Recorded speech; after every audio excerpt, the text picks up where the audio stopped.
Bon, c'est la première fois que les villes, donc le long de la mer Caspienne, sont frappées. Donc des frappes contre les villes de Rasht, Babol et Babolsar, mais aussi à Gorgan, un peu plus loin, plus loin vers l'est.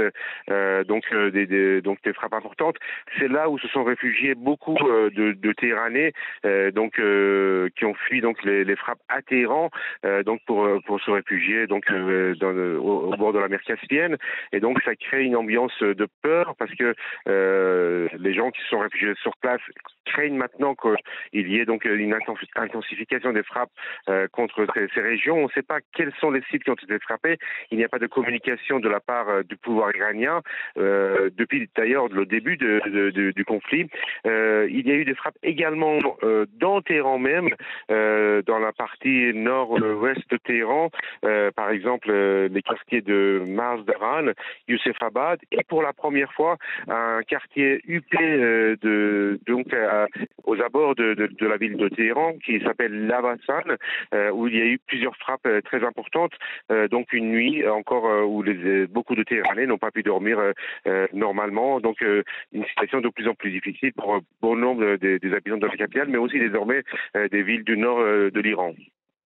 Frappe israélienne massive, on l'aura compris ici à Vosges. Dans le même temps, l'Iran, de son côté, a répliqué avec de nouveaux tirs de missiles, alors qu'une réunion doit avoir lieu entre le ministre des Affaires étrangères iranien et ses homologues européens.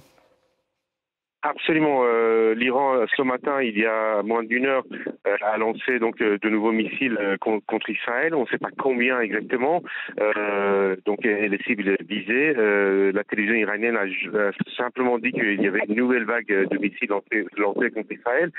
Le ministre iranien des Affaires étrangères doit partir pour retrouver ses homologues français, allemands et britanniques à Genève.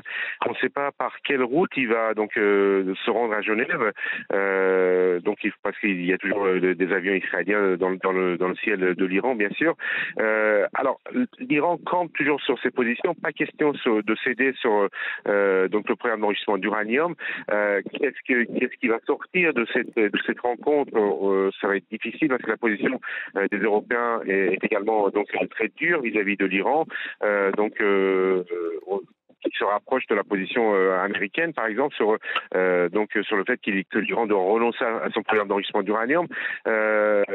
Donc il y a aussi dans ce contexte le nouvel ultimatum lancé par le président Trump, qui a dit que qu'il allait prendre ses décisions d'ici 2 semaines, et que il y avait une fenêtre pour de nouvelles négociations, mais avec des exigences très dures.